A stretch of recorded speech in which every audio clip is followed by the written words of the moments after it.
Akashvani Adilabad 100.2 FM మనసు నిండా.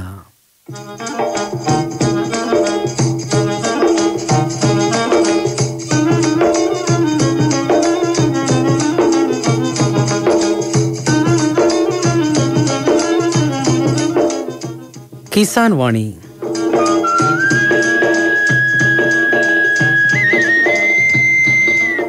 వ్యవసాయదారుల కార్యక్రమం.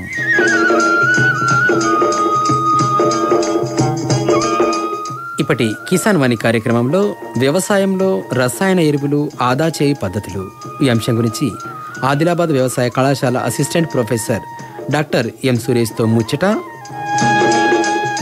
తర్వాత రైతు అంతరంగం శీర్షికన మిశ్రమ వ్యవసాయం గురించి బజారహత్నూరు మండలం కొత్తగూడ గ్రామానికి చెందిన దుర్వ భూమన్నతో ముచ్చటుంటది.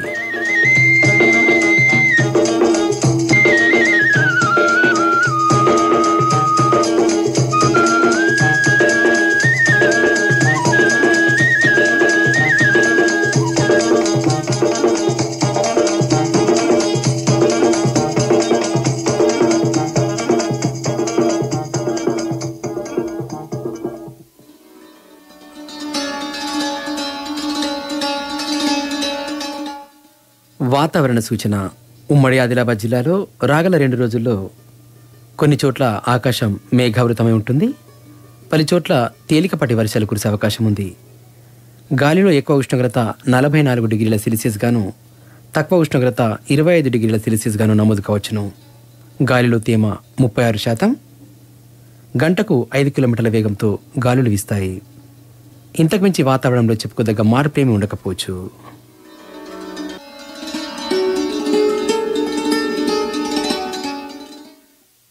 మార్కెట్ ధరలు.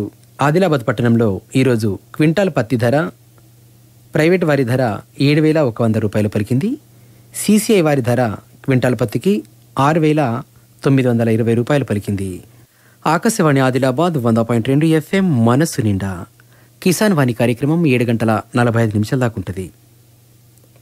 వ్యవసాయంలో రసాయనిక ఎరువులు వేసేటప్పుడు ముందుగల భూసారాన్ని పరీక్ష చేయాలి. భూసారాన్ని పరీక్ష చేసినట్లయితే ఏ ఎరువులు ఎంత మోతాదులో ఎప్పుడెప్పుడు వేయాలనేటువంటిది స్పష్టంగా ఖచ్చితంగా తెలిసి వస్తుంది. ఇంకా ఎరువులు వేసేటప్పుడు సాధ్యమైనంత మట్టుకు మొక్క దగ్గరనే ఎరువులు పడేటట్టు ఎరువులు వేస్తుండాలా. కొన్ని పంటలల్లో వెదజల్లుతుంటుంటారు. వెదజల్లేటప్పుడు మొక్క అడుగు భాగంలో పడుతుందా లేదో కూడా గమనించాలి. ముఖ్యంగా పత్తి పంటలో ఎట్టి పరిస్థితుల్లో కూడా వెదజల్లడం అనేటువంటిది సరైన పద్ధతి కాదు. మొక్క కాండం దగ్గరలోనే రసాయనిక ఎరువులు వేసినట్లయితే ఎరువులను కొంత మనం ఆదా చేసిన వాళ్ళం కూడా అవుతుంటాం. వ్యవసాయంలో రసాయన ఎరువులు ఆదా చేయి పద్ధతులు ఈ అంశం గురించి ఆదిలాబాద్ వ్యవసాయ కళాశాల అసిస్టెంట్ ప్రొఫెసర్ డాక్టర్ ఎం సురేష్తో లెనిన్ పెట్టిన ముచ్చటిందాం. నమస్కారం సురేష్ గారు. నమస్కారం. ముందుగా చెప్పండి, ఈ రసాయనిక ఎరువుల్ని ఎట్లా వాడాలి, అంటే ఎంత మోతాదుల్లో వాడాల్సి ఉంటుంది? సాధారణంగా మనం ఖరీదైన రసాయనిక ఎరువుల్ని వేస్తుంటాము. అయితే ఈ ఎరువులు ఎలా వాడాలి, ఎంత మోతాదులో వాడాలి అనేది మనకు ఎంతవరకు అవగాహన ఉన్నది అనేది మనం ఒకసారి అర్థం చేసుకోవాలి. అయితే సాధారణంగా మనకు వ్యవసాయ విశ్వవిద్యాలయం వారు సిఫారసు చేసిన సిఫారసు మేరకు కానీ లేదా వ్యవసాయ శాఖ వారు అందించిన సమాచారం మేరకు కానీ సుమారుగా మనకు నత్రజని, భాస్వరం, పొటాష్ ఎరువులను సాధారణంగా 4:2:1 నిష్పత్తిలో వాడుకోవాలి. అయితే మనకు రైతులు వేస్తున్న పద్ధతిలో చూసినట్లయితే మనకు భాస్వరం, పొటాష్ ఎరువుల్ని అవసరమైన దానికంటే తక్కువ వేస్తున్నారు. అదే నత్రజని ఎరువుల మోతాదు 2 నుంచి 2.5 రేట్లు అధికంగా వేస్తున్నారు. దీనివల్ల ఏమవుతుందంటే నేలలో ఎరువుల యొక్క సమతుల్యత దెబ్బతింటుంది. దీనివల్ల నేల సారం అనేది తగ్గిపోయి, అంతేకాకుండా అధిక మొత్తంలో ఈ నత్రజనికి సంబంధించిన రసాయన ఎరువులు వాడడం వల్ల నేలలో లోపలి పొరల్లోకి వెళ్ళిపోవడము, నీరు కలుషితం అవ్వడము, నేల కలుషితం అవ్వడము, అంతేకాకుండా ఈ నత్రజని ఎరువులు అధికంగా వాడడం వల్ల చీడపీడల ఉధృతి కూడా పంటలపైన పెరుగుతుంది. అయితే ఇప్పుడు ఈ రైతులకు సంబంధించి ఏదైతే రసాయన ఎరువులు ఉన్నాయో, ఇప్పుడు ఈ పొదుపు చేసే పద్ధతుల గురించి చెప్తారా? ఎట్లా, ఏ పద్ధతుల్లో వాడితే కొంత పొదుపు చేయొచ్చు? ఈ రసాయనిక ఎరువులు మనం వేసే పద్ధతిలో మనం చూసుకున్నట్లయితే సాధారణంగా సిఫారసు చేసిన ఎరువుల్ని మనం వేసిన తర్వాత వాటి వినియోగ సామర్థ్యం ముఖ్యంగా కొన్ని అంశాలపైన ఆధారపడి ఉంటుంది. అంటే మనం వేసిన ఎరువులు ఎంతవరకు వినియోగించుకున్నాయి. సుమారుగా మనం నత్రజని ఎరువులు తీసుకున్నాం అనుకోండి, ఒక 50 నుంచి 60% వరకు మాత్రమే వినియోగం అంటే తీసుకుంటుంది మొక్క. మిగతాదంతా మనకు లాస్గానే ఉంటుంది. అదే భాస్వరం విషయానికి వస్తే సుమారుగా 20% వరకు మాత్రమే భాస్వరం ఎరువుల్ని తీసుకుంటుంది మొక్క. మిగతాదంతా మనకు లాస్గానే ఉంటుంది.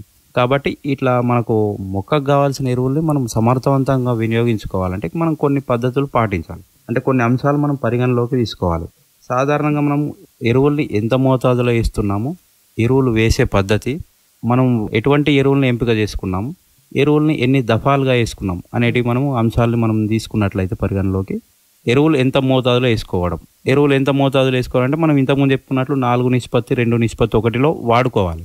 ఒకవేళ అది కూడా మనకు సాధ్యం కాలేదు, మన మట్టి పరీక్షలు మన నేలలో చేయించుకోలేదనుకోండి, మనకు వ్యవసాయ విశ్వవిద్యాలయం వారు పంటల వారీగా అంటే ప్రతి జిల్లాకు పంటల వారీగా ఎరువుల మోతాదు సిఫారసు చేయడం జరిగింది. అది మనకు అందరికీ వ్యవసాయ పంచాంగం అని ఉంటుంది, దాంట్లో పొందుపరచబడి ఉంది.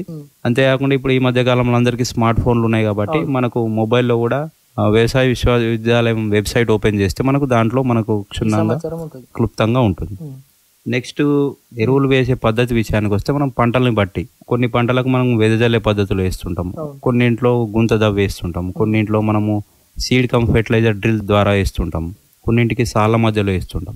అది మనం పంటను బట్టి ఎరువుల మోతాదు, ఎరువుల రకాన్ని కూడా ఎంపిక చేసుకోవాల్సి ఉంటుంది. నెక్స్ట్ విషయానికి వస్తే ఎరువుల ఎంపిక, ఎటువంటి ఎరువుల్ని మనం ఎన్నుకోవాలి అది చాలా జాగ్రత్తగా చూసుకోవాలి. సాధారణంగా మనం నత్రజని కొరకైతే మనం జనరల్గా యూరియానే వాడుతుంటాం. జనరల్గా యూరియానే కాకుండా నత్రజని కొరకు ammonium sulphate, calcium ammonium nitrate వంటి ఎరువులు కూడా ఉంటాయి. అయితే దాంట్లో ఉండే రసాయనం వేరే ఉంటుంది, కానీ మనకు కావాల్సిన నత్రజని ఎరువును అందిస్తుంది. అయితే ఈ ఎరువులు వేసేటప్పుడు కూడా మనం కొన్ని జాగ్రత్తలు పాటించాలి.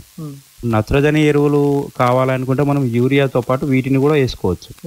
అయితే యూరియా మనం అన్ని రకాల నేలల్లో సాధారణంగా వేస్తూ ఉంటాం. దుక్కిలో కానీ, లేకపోతే విత్తనాలు వేసే ముందు కానీ, విత్తనాలతో పాటు కానీ, లేదా వరి పంట వంటి వాటిలో మనము దమ్ములో కానీ, తర్వాత నాటిన తర్వాత వెదజల్లడం కానీ అట్లాంటివి వేస్తుంటాం. అయితే మన నేల రకాన్ని బట్టి కొన్ని సమస్యాత్మక నేలలు, చౌడు ఎక్కువగా ఉన్న నేలలు, ఆమ్లత్వం ఎక్కువ ఉన్న నేలల్లో ఈ అమ్మోనియం సల్ఫేట్ వంటి రసాయన ఎరువులని వాడకూడదు. ఎందుకంటే సాధారణంగా సల్ఫేట్ ఉంటుంది కాబట్టి దాంట్లో నేల మరింతగా ఉదజని సూచిక అంటే pH ఇంకా తగ్గిపోయి వాటి ఆమ్లత్వం అనేది ఇంకా పెరిగిపోయే అవకాశం ఉంటుంది. కాబట్టి ఆ నేలలకు ఇటువంటి అమ్మోనియం సల్ఫేట్ వంటి ఎరువుల్ని వాడకపోవడం మంచిది. అదే వరి పంటలు వంటి వాటిలో ఇప్పుడు కాల్షియం అమ్మోనియం నైట్రేట్ ఉంది, అది మనకు చిరుపొట్ట దశలోనే మనం వేసుకుంటే బెటర్ ఉంటుంది. అది కాకుండా దమ్ములో కానీ, పిలక దశలో కానీ వేసుకున్నట్లయితే దాంట్లో ఉండే ఈ నైట్రేట్ వంటివి లాసెస్ అనేటివి ఎక్కువ జరుగుతుంది. అంటే నీళ్ళలో కరిగిపోయి లోపలి పొరల్లోకి ఇంకిపోవడం, లేకపోతే బాష్పీభవనం అంటే వాయు రూపంలోకి మారిపోయి ఆవిరి రూపంలో బయటకు వెళ్ళిపోవడం, అంటే లాసెస్ అనేటివి ఎక్కువ ఉంటాయి. కాబట్టి మనకు ఎరువు ఏ రూపంలో అవసరము, ఎంత మోతాదులో అవసరము, ఎప్పుడు అవసరం, దాన్ని మనము దృష్టిలో ఉంచుకొని దానికి తగ్గట్లుగా వేసుకున్నట్లయితే, మనము జాగ్రత్త పాటించినట్లయితే మనకు ఎరువుల పైన పెట్టే పెట్టుబడి ఖర్చు తగ్గించుకోవచ్చు. అదే మనం ఇప్పుడు భాస్వరం ఎరువు విషయానికి వచ్చినాం అనుకోండి, సాధారణంగా భాస్వరం మనము సింగిల్ సూపర్ ఫాస్ఫేట్ కానీ డిఏపి రూపంలో కానీ వేసుకుంటాం. సింగిల్ సూపర్ ఫాస్ఫేట్ రూపంలో వేసుకుంటే మనకు అన్ని రకాల నేలలకు అనుకూలంగా ఉంటుంది. దాంట్లో భాస్వరంతో పాటు గంధకము, కాల్షియం కూడా ఉంటుంది. అయితే మనం ఈ మధ్యకాలంలో డిఏపి వంటి కాంప్లెక్స్ ఎరువులను ఎక్కువగా వేస్తున్నాం. దీనివల్ల ఏమవుతుందంటే కాంప్లెక్స్ ఎరువులు మొదటగా అంటే దుక్కిలో కానీ విత్తనాలు వేసేటప్పుడు వేసినట్లయితే పర్వాలేదు, పైపాటుగా వేయడం వల్ల మనం వేసిన ఎరువుల మోతాదు అనేది కంప్లీట్గా మొక్కలకు అందుబాటులో లేని రూపంలోకి కన్వర్ట్ అవుతుంది. అంటే మనం ఇంతకుముందు చెప్పుకున్నట్లు దాని వినియోగ సామర్థ్యం అనేది 20% వరకే ఉంటుంది, అంటే 80% లాసే ఉంటుంది. అంటే మనము సుమారు ఒక 1500 రూపాయలు పెట్టుబడి పెట్టి ఖర్చు చేసే డిఏపి ఎరువుని దాంట్లో 20% మాత్రమే వాడుకున్నట్లయితే రైతుకు ఎటువంటి ప్రయోజనం ఉండదు. కాబట్టి పైపాటుగా వేసే ఎరువుల విషయంలో మనం జాగ్రత్తలు పాటించాలి. అంటే ఇటువంటి కాంప్లెక్స్ ఎరువుల్ని మనం పైపాటుగా అందించకుండా దుక్కిలో మాత్రమే వేసుకున్నట్లయితే, ముఖ్యంగా ఈ భాస్వరపు ఎరువులు మనకు వినియోగ సామర్థ్యం ఎక్కువ ఉంటుంది. భాస్వరం ముఖ్యంగా మనకు మొక్క వేర్లు పెరుగుదల దశలో, విత్తనం మొలకెత్తే దశలో మాత్రమే ఎక్కువగా అవసరం ఉంటుంది, తర్వాత దశలో అంతగా అవసరం ఉండదు. అలాగే పొటాష్ ఎరువులు కూడా మనకు నేల రకాన్ని బట్టి, అంటే నేలలో ఇసుక శాతం ఎక్కువ ఉంటే దాన్ని పంట కాలంలో 2 దఫాలుగా, లేదా మనకు నల్ల రేగడి మట్టి ఎక్కువగా ఉంటే పంట కాలంలో ఒక్కసారి పొటాష్ ఎరువులను వేసుకోవాలి. అది కూడా పంట రకాన్ని బట్టి. మనం సాధారణంగా మ్యూరేట్ ఆఫ్ పొటాష్ రూపంలో ఈ పొటాష్ ఎరువులను వేస్తుంటారు. కానీ కొన్ని రకాల పంటలు, ఇప్పుడు పొగాకు కానీ, కొన్ని బంగాళాదుంప కానీ, కొన్ని రకాల పంటల్లో అంటే వాటి నాణ్యత దెబ్బతినకుండా మ్యూరేట్ ఆఫ్ పొటాష్ బదులు సల్ఫేట్ ఆఫ్ పొటాష్ అనే అంటే వైట్ పొటాష్ రూపంలో మనకు దొరుకుతుంది. దానివల్ల ఆ పంటల నాణ్యత మనము కాపాడుకోవచ్చు. కొంచెం కాస్ట్ ఎక్కువైనా కూడా వాటి నాణ్యత దెబ్బతినకుండా ఉంటుంది. అంటే పంట రకాన్ని బట్టి ఎరువుల్ని కూడా మనము వేసుకోవాల్సిన ఆవశ్యకత ఉంది. అయితే ఇప్పుడు ఈ ఎరువులు వేసేటప్పుడు ఏమైనా పద్ధతులు ఉంటాయా? ఈ పద్ధతులు ఉంటే అందులో ఏమైనా రకాలు ఉంటే ఆ రకాల పద్ధతుల గురించి చెప్తారా? అంటే ఎరువులు వేసే పద్ధతుల గురించి. ఎరువులు వేసే పద్ధతులు ఇంతకుముందు చెప్పుకున్నట్లు వెదజల్లే పద్ధతి కానీ, సీడ్ కమ్ ఫెర్టిలైజర్ ద్వారా కానీ, ఇట్లా చాలా రకాల పద్ధతులు ఉన్నాయి. ఒక్కొక్కటిగా చూసుకున్నట్లయితే ఇప్పుడు వెదజల్లే పద్ధతి ఉంది. వెదజల్లే పద్ధతి మనకు ముఖ్యంగా నేలను మెత్తగా దుక్కి దున్నిన తర్వాత విత్తనాలతో పాటు కూడా మనం వేసుకోవచ్చు, లేదా ముందే దమ్ములో వేసుకున్న తర్వాత విత్తనాలు వేసుకోవచ్చు. అయితే సాధారణంగా ఈ పద్ధతి వెదజల్లే పద్ధతి ముఖ్యంగా వరుస క్రమంలో లేని మొక్కలు, అంటే పంటలో వేర్ల పెరుగుదల చాలా గుబురుగా ఉండి మొత్తం నేలపైన పరుచుకుపోయే రకంగా ఉండే పంటలకు ఇటువంటి పద్ధతి అనుకూలంగా ఉంటుంది. సాధారణంగా మనకి వెదజల్లే పద్ధతి వరి పంటలను మనం ఎక్కువగా గమనిస్తూ ఉంటాం. ఇటువంటి పైర్లకు మనము ఒక వరుస క్రమంలో ఉండదు కాబట్టి మనం వెదజల్లడం ద్వారా, అంటే నేలలో తగినంత తేమ ఉన్నప్పుడు మాత్రమే ఈ వెదజల్లే పద్ధతి అనుకూలంగా ఉంటుంది. మెట్ట పంటలకు కానీ ఆరుతడి పంటలకు కానీ ఈ పద్ధతి అంత అనుకూలంగా ఉండదు. చాలా సంతోషం సురేష్ గారు. ముఖ్యంగా ఈ వ్యవసాయంలో రసాయన ఎరువుల్ని ఆదా చేసుకునే పద్ధతుల గురించి, ఎందుకంటే రైతులకు ఇది ఖర్చుతో కూడిన వ్యవహారం కాబట్టి ఇక్కడ ఆదా చేసుకున్నట్లయితే రైతులకు కొంత ఖర్చు కలిసి వస్తుంది. మరి ఆదా చేయడానికి ఉన్నటువంటి ఏ రకమైన పద్ధతులు ఉన్నాయి, ఎలాంటి పద్ధతుల్ని వాడితే వాళ్ళకు ప్రయోజనం ఉంటుంది, ఏ రకంగా రసాయనిక ఎరువుల్ని ఆదా చేయొచ్చు, ఇంత మోతాదుల్లో వాడాలనే సమాచారాన్ని తెలియజేసినందుకు మీకు ధన్యవాదాలు. నమస్కారం. ధన్యవాదాలు. కిసాన్ వాణి కార్యక్రమంలో వ్యవసాయంలో రసాయన ఎరువులు ఆదా చేయు పద్ధతులు ఈ అంశం గురించి ఆదిలాబాద్ వ్యవసాయ కళాశాల అసిస్టెంట్ ప్రొఫెసర్ డాక్టర్ ఎం సురేష్తో లెనిన్ పెట్టిన ముచ్చటది.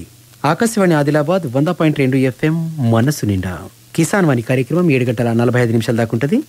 రైతు అంతరంగం ఈ శీర్షికన ఉమ్మడి ఆదిలాబాద్ జిల్లాలోని వివిధ గ్రామాల్లో రైతులు వ్యవసాయం చేస్తున్నటువంటి తీరును వినిపించడం జరుగుతుంది.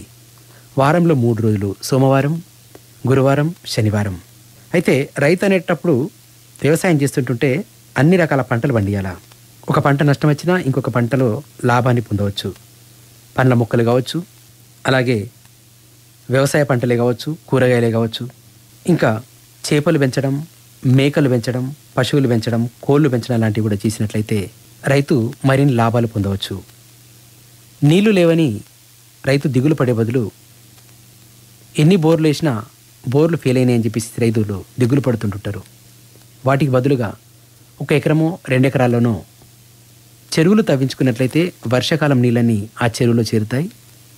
ఆ చెరువులోని నీళ్లను పంట పొలాలకు పారించవచ్చు. ఆ చెరువులోనే చేపలు కూడా పెంచవచ్చు. ఇట్లా మిశ్రమ వ్యవసాయం గురించి బజార్ హత్తూరు మండలం కొత్తగూడ గ్రామానికి చెందిన దుర్వ భూమన్నతో దినేష్ పెట్టిన ముచ్చటిందాం. దుర్వ భూమన్న గారు, మీకు నమస్కారం అండి. నమస్కారం. చెప్పండి, మీకు ఏమేమి మొక్కలు ఉన్నాయి మీ వ్యవసాయ భూమిలో? మా వ్యవసాయ భూమిలో దాదాపు 20 రకాల మొక్కలు ఉన్నాయి. మామిడి మొక్కలు ఒక 20 వరకు ఉంటాయి. చింత చెట్లు ఎక్కువ లేవు, 4 ఉన్నాయి. యాప చెట్లు ఉన్నాయి, ఒక 10 వరకు ఉంటాయి. రేగు చెట్లు ఉన్నాయి, సీతాఫలం చెట్లు ఉన్నాయి, మునగ చెట్లు కూడా ఉన్నాయి. సుపారి అంటారు, పోక చెట్లు ఉన్నాయి, సపోటా చెట్టు, పనస చెట్టు, అల్లం నేరేడు చెట్టు, ఖర్జూరం చెట్టు, అరటి చెట్లు ఉన్నాయి, అంజీరా చెట్లు ఉన్నాయి, డ్రాగన్ ఫ్రూట్స్ ఉన్నది, పైన్ యాపిల్ ఉన్నది, తైవాన్ జామ కూడా ఉన్నది, అంజీరా ఉన్నది, ఉసిరిలో 2 రకాలు ఉన్నాయి. ఒకటి అడవిలో దొరికే ఉసిరి, ఒకటేమో చాలా చిన్నగా ఉంటది. అలాగే జామ ఉన్నది, జామలో కూడా 3 రకాల జామలు ఉన్నాయి. అలాగే దొండకాయ తీగలు కూడా ఉన్నాయి, నిమ్మ చెట్లు ఉన్నాయి, పూల చెట్లు ఉన్నాయి, సంత్రా ఉన్నది, బత్తాయి ఉన్నది, అవి కూడా కాసినాయి. మునగైతే ఉన్నది. పూల మొక్కలు కూడా ఉన్నాయి, వెదురు మొక్కలు ఉన్నాయి, పొప్పాయ మొక్కలు ఉన్నాయి, చాలా కాసినాయి. ఇవి మా ఇంట్లో మేము దాదాపుగా ఈ పండ్లు మేము ప్రతిరోజు తింటూ ఉంటాము. మందులు వాడతారా? ఎటువంటి మందులు వాడతలేము, కానీ పశువుల ఎరువు కానీ మేకల ఎరువు కానీ ఇవి మా దగ్గర ఉన్నాయి. పశువులు 23 ఉన్నాయి, మేకలు 60 వరకు ఉన్నాయి. వాటి ఎరువును ఈ మొక్కలకు వేస్తుంటాం. అందుకే ఇవి చాలా ఈ మొక్కలు ఆరోగ్యంగా ఉన్నాయి, మాకు కూడా ఆరోగ్యంగా ఉంచుతున్నాయి. ఎండాకాలంలో శరీరంలో నీటి కొరత చాలా తగ్గుతాయి కాబట్టి వెంటనే కొబ్బరి నీళ్ళు తాగాలి అని కొబ్బరి మొక్కలు నాటితే ఎలా ఉంటుందని ఆలోచించినాం 10 సంవత్సరాల కంటే ముందు. అప్పుడే అక్కడ మొక్కలు నాటినాం. ఆ మొక్కలు ఇప్పుడు మాకు చాలా పనికొస్తున్నాయి. వాటి నీళ్లు కూడా మేము తాగుతాం. పండిన కాయలు ఉంటాయి, పండుగ వచ్చినప్పుడు అమ్ముతున్నాం. ఇది మన ఆరోగ్యాన్ని కాపాడుతూనే ఆదాయం కూడా ఈ మొక్కలు మాకు సమకూరుస్తున్నాయి. దశేరి అది చాలా బాగా కాసింది. అది తినటానికి పనికొస్తుంది, తర్వాత మనకు అమ్మటానికి కూడా పనికొస్తుంది. మన ఆరోగ్యంతో పాటు మనకు ఆదాయాన్ని కల్పిస్తున్నది. కానీ నష్టాలు కూడా ఉన్నాయి. ఒక్కొక్కసారి విపరీతంగా వడగాల్పులు వస్తాయి, అప్పుడు చాలా కాయలు రాలిపోతాయి. ఒక్కొక్కసారి మొక్కలే పడిపోతాయి. ఉదాహరణకి మా దగ్గర ఒక మామిడి పండు 1 కిలో కంటే ఎక్కువ ఉంటుండే. అది వడగాల్పుల వల్ల మొక్క చెట్టంతా పడిపోయింది. దాంతో మాకు నష్టం కూడా కలిగింది. ఇలా నష్టాలు కూడా చాలా జరుగుతాయి. కానీ నష్టాలతో పాటు ఆదాయం ఉంటుంది. ఆ ఆదాయంతో పాటు మన ఆరోగ్యం కూడా బాగుంది. మీకెంత వ్యవసాయ భూమి ఉంటుంది? మొత్తం 40 ఎకరాల వ్యవసాయం చేస్తున్నాం. అయితే అక్కడ నీటి వసతి కొద్దిగా లేదు కనుక ఇక్కడ అన్ని సౌకర్యాలు మేము కల్పించినాం. ఈ నీటి వసతి కోసం మీరు ఎట్లా కృషి చేసిండ్రు? నీటి వసతి కోసం కృషి అంత కాదు. మాకు తెలియకంటే ముందు నేను ఇక్కడ షిఫ్ట్ అయినప్పుడు, మాది అసలు గ్రామము భూతాయి. భూతాయి గ్రామం నుంచి ఇక్కడ షిఫ్ట్ అయినాము. షిఫ్ట్ అయినప్పుడు ఇక్కడ కరెంట్ కూడా లేకుండే. కరెంటు వసతి మేము కల్పించినాం ఫస్ట్. తర్వాత వాగు నుంచి నీళ్లు మేము తోడేవాళ్ళము, వ్యవసాయానికి అందించే వాళ్ళము. అయితే అది సరిపోకపోయేది. నేను ఇంతవరకు 7 బోర్లు వేశాను. దాదాపు 7 బోర్లలో వేస్తే వ్యవసాయానికి 2 బోర్లు మాత్రమే పనిచేస్తున్నాయి. ఇక్కడ మా వర్కర్స్ ఉంటారు, వర్కర్స్ కోసం 1 బోరు వేసినాం. అక్కడ నీళ్లు వ్యవసాయానికి సరిపోవు, కానీ మాకు సరిపోతున్నాయి. ఆవులకు, మేకలకు, మరి ఇక్కడ మనం తాగటానికి ఆ నీళ్లు సరిపోతుంది. మీరు తాగునీరు ఇట్లా సమకూర్చుకున్నారు, మరి సాగునీరు ఎట్లా సమకూర్చారు? సాగునీరు సమకూర్చడానికి కూడా మేము చాలా కృషి చేసినాం. 2 బోర్లు వేసినాం. ఆ బోరు చాలా 2-3 సంవత్సరాలు పని చేసింది. తర్వాత అది నీళ్లు అడుగంటిపోయినాయి, తర్వాత పని చేయలేదు. ఇప్పుడు కూడా ఉన్నది, రోజుకు 3 గంటలు పని చేస్తుంది, తర్వాత నీళ్ళు అయిపోతున్నాయి. ఇంకొక బోర్ ఉన్నది, అందులో నీళ్లున్నాయి, అది పుష్కలంగానే నీళ్లున్నాయి. కానీ 1 బోరుతోనే ఇంత వ్యవసాయం చేయటానికి సాధ్యం కాదు. అందుకని మేమేం చేసినామంటే ఇక్కడ కొన్ని బావులు తవ్వించినాం. ఆ నీళ్లను మేము వ్యవసాయానికి వాడినాం. ఇది బాగానే ఉంది. ఇవే బావిని బాగా పెద్దగా చేస్తే, వెడల్పు చేస్తే వ్యవసాయానికి అవసరమైన నీటితో పాటు చేపల పెంచడానికి కూడా పనికొస్తుందని మేమేం చేసినామంటే దానిని వెడల్పు చేసినాం. అందులో ఒకసారి మేము చేపలు వేసినాం. చేపలు బాగా పెరిగినాయి. బాగానే ఉంది కదా అని ఇంకొక 3 చెరువులు తవ్వినాం. మొదటి సంవత్సరం 1920లో 1 చెరువు, 1921లో 2వ చెరువు తవ్వినాం. అది కరోనా సమయం.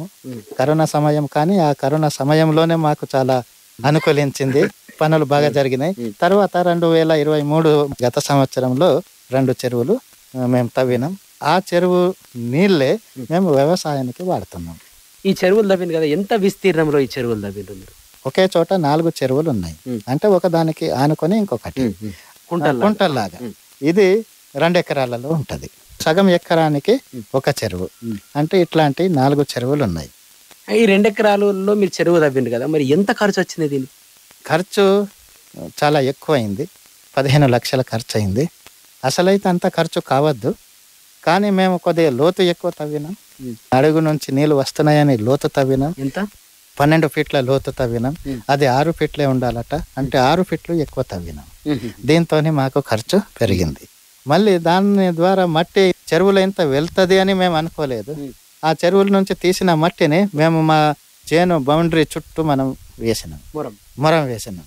దానికి కూడా ఖర్చు చాలా ఎక్కువ. దాంతోనే అది 15 లక్షలు అయింది. 15 లక్షల పెట్టుబడి మరి చేపల ద్వారా వెళ్ళిపోవాలంటే ఎంత టైం పడుతుంది? కనీసం 3 నుంచి 4 సంవత్సరాలు కావచ్చు. ఇంతవరకు ఆ ఖర్చు వెళ్ళిపోలేదు. మేము గత సంవత్సరం చేపలు తీసినాం. చేపలను ఎట్లా అమ్మాలి అనేది తెలియదు. అంటే మాకు మార్కెటింగ్ ఎలా చేయాలి, దాని యొక్క నైపుణ్యము 0 అనుకోవాలి. ఏం తెలియదు. అంటే ఎక్కడ అమ్మాలి, ఎవరు అమ్మాలి, అమ్మేవాళ్ళు ఎవరు ఉంటారు, మన దగ్గర వచ్చి కొనేవాళ్ళు ఎవరు ఉంటారు, ఇది తెలుసుకోవటానికి కనీసం 1 సంవత్సరం పట్టింది. మాకు కొద్దిగా తెలిసిన వాళ్ళంటే వాళ్ళు వస్తుండే. ఇక్కడ వచ్చిన తర్వాత చూసి మీ చేపలు ఎవరు కొనరు, 60 రూపాయల కిలో, లేకుంటే 70 రూపాయల కిలో, ఇంత అంటే తీసుకుంటాం, లేకుంటే తీసుకోము, ఈ చేపలను ఎవరు కొనరు అని వెళ్ళిపోతుండే. మేము నిజమే అనుకొని వీటి నుంచి ఏం చేద్దాం, ఎంత వస్తే అంత అని మేము ఇచ్చేసిన. అట్లా మేము చాలా లాస్ అయినాం. తర్వాత ఏం తెలిసిందంటే ఇప్పుడు వాళ్ళే వచ్చి వాళ్ళే పట్టుకుంటారు. 110 రూపాయలకు వాళ్ళు తీసుకుపోయి ఇక్కడ సమీపంలో సోనోల్ అనే ఒక గ్రామం ఉంది, అక్కడ మార్కెటింగ్ బాగా ఉంటుంది. నేను కూడా స్వయంగా పోయి చూశాను, మార్కెటింగ్ బాగుంటుంది. అక్కడ పోయి వీరు అమ్ముతుండే. ఈ మేకలు ఎప్పటి నుంచి పెంచుతున్నారు? మేకలు పెంచేది నేను 10వ తరగతి చదువుకునేటప్పుడు నేను అప్పుడు మేకలు మేపేవాడిని అడవిలో.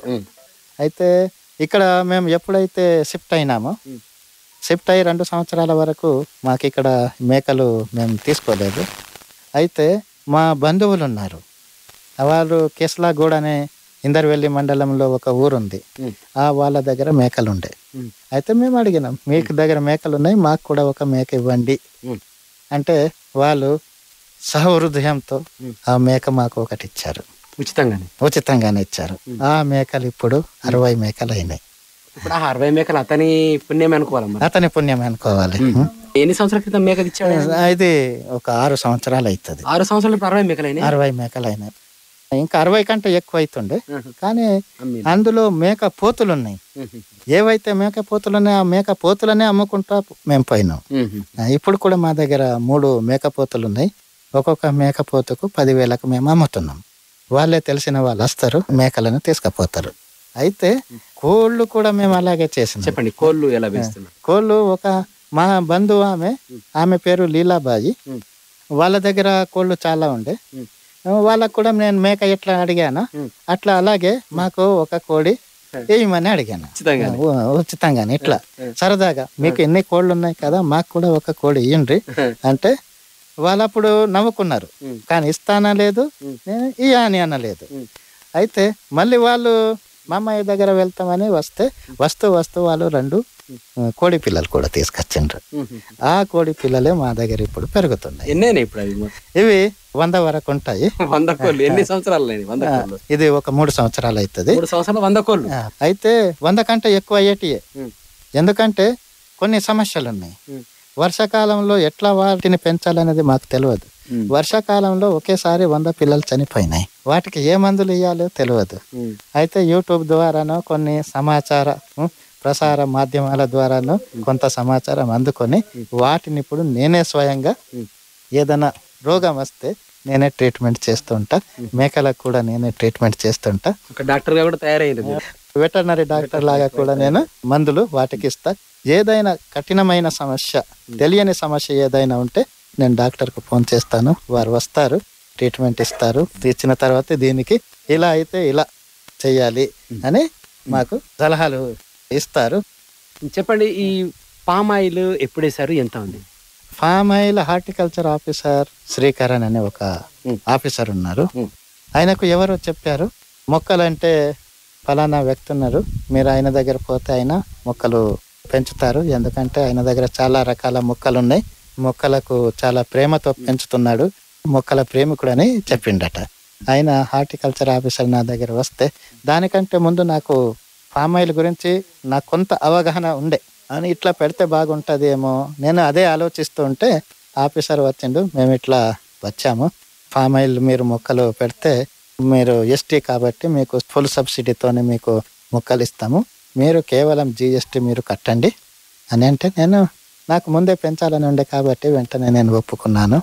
అయితే ఇవి ఇప్పుడు గత సంవత్సరము జూన్లో ఈ మొక్కలు నాటినాం. ఎన్ని ఎకరాలు ఉంది? ఇది 5 ఎకరాలు ఉంది. అయితే ఈ సంవత్సరం మళ్ళీ కొంత పెంచాలని, దీనిని 12 ఎకరాలు చేయాలని మా ఆలోచన ఉంది. ఎందుకంటే దీంట్లో కూలీల సమస్య ఉంది కాబట్టి లేబర్ సమస్య కొద్దిగా తగ్గుతుందని నేను మొత్తం పెంచాలని అనుకుంటున్నా. దాంతోపాటు నా ఏజ్ కూడా పెరుగుతుంది, ఏజ్ అయిన తర్వాత ఏం చేయలేము, ఏదైనా చేసేది ఉంటే ఇప్పుడే చేయాలని అది మేము మొక్కలను పెంచినాం. ఇంకొకటి నా ఆలోచన ఏమిటంటే, ఇప్పుడు మా ఇక్కడ బౌండరీ ఉన్నది, మా చేను చుట్టూ ఫెన్సింగ్ ఉన్నది. ఆ ఫెన్సింగ్ చుట్టూ కొంకుడు కాయల మొక్కలు పెంచితే ఎలా ఉంటుంది, అది కూడా పెంచాలని నేను విత్తనాలు తీసుకొచ్చాను. అవి పెంచి చూడాలి, దానివల్ల లాభం ఎలా ఉంటుందో దాన్ని కూడా నేను ఆలోచనలో ఉన్నాను. అవి పెంచాలని నేను అనుకుంటున్నాను. కుంకుడు కాయలని ఎందుకు అనుకుంటున్నారా మొక్కలు పెంచాలి? కుంకుడు కాయలంటే ఇది షాంపూ. ఈ ప్రాంతం అంతా ఎడారి ప్రాంతం. కుంకుడు కాయ మొక్కలకు ఇంత నీటి వసతి అవసరం లేదు. మనం ఇట్లా పెంచితే అవే తమంతటా తామే పెరుగుతాయి. దాంతోపాటు ఆ మొక్కల ఆకులను ఏ జంతువులు కూడా తినాయట, మేకలు కూడా తినాయట.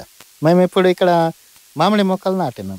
మేక పిల్లలు వచ్చి ఆకులను తింటున్నాయి. వాటిని ఏమి తిన్నాయని మాకు తెలిసింది. అందుకని పెంచాలి, వాటి ద్వారా కొంత లాభం వస్తుందని కూడా నేను తెలుసుకున్నాను. బజార్లో 100 రూపాయలకు కిలో అమ్ముతున్నారట. అవి ఒక్కొక్క చెట్టుకు ఒక 50 కిలోలు వెళ్ళిన మనకు కొంత ఆదాయం వస్తుంది. నర్సరీగా పెంచి వాటిని నాటాలని నేను అనుకుంటున్నాను. మీరు వీటితో పాటు ఇంకా ఏం రకాల పంటలు పండిస్తారు? ఏమేమి పంటలు పండిస్తారు? ఇక్కడ నేను ఎక్కువగా పండించేది పత్తి. గత సంవత్సరం నుంచి మానేసిన, దానికంటే ముందు పత్తి నేను బాగా తీసిన, తర్వాత సోయాబీన్ తీసిన.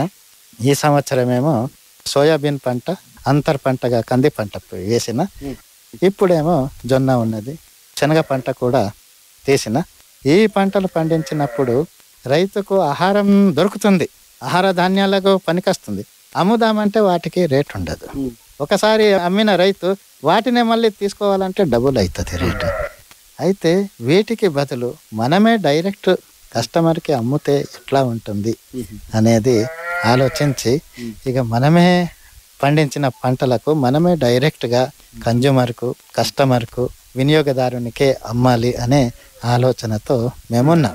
ఇందులో భాగంగానే చాలా వరకు ఇక్కడ చేపలను, మళ్ళీ మేకలను డైరెక్ట్గా మధ్య దళారులు లేకుండా వినియోగదారులకే మేము చాలా మట్టుకు అమ్మినాం. మీరు చాలా మంది రైతులకు ఆదర్శంగా నిలవాలని, నిలుస్తారని, నిలుస్తున్నారని మేము ఆశిస్తున్నాం. ఇంత మంచి సమాచారం అందించినందుకు మీకు ధన్యవాదాలు. నమస్కారం. మీకు కూడా చాలా చాలా ధన్యవాదాలు. రైతు అంతరంగం శీర్షికన మిశ్రమ వ్యవసాయం గురించి బజార్ హత్నూరు మండలం కొత్తగూడ గ్రామానికి చెందిన దుర్వ భూమన్నతో దినేష్ పెట్టిన ముచ్చటది. ఇప్పటి కిసాన్ వాణి కార్యక్రమంలోని 2 ముచ్చట్లను రేపటి నుండి మా యూట్యూబ్ ఛానల్ ద్వారా కూడా వినవచ్చు. మా YouTube channel Akashvani Adilabad 100.2 FM.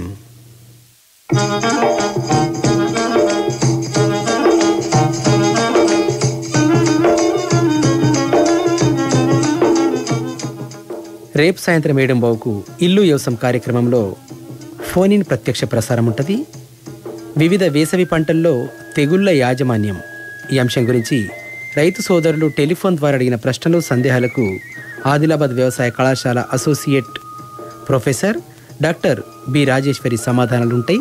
కాబట్టి రైతు సోదరులు తమ సందేహాలను తీర్చుకోవాలనుకుంటే ఫోన్ చేయవలసినటువంటి మా ఫోన్ నెంబర్లు 08732, ఇది ఆదిలాబాద్ ఎస్టీడీ కోడ్ నంబర్, 295081, ఇంకొక నంబర్ 230081. అయితే శ్రోతలు వాట్సాప్ ద్వారా కూడా ప్రశ్నలు అడగవచ్చు. మా వాట్సాప్ నంబర్ 08732295081.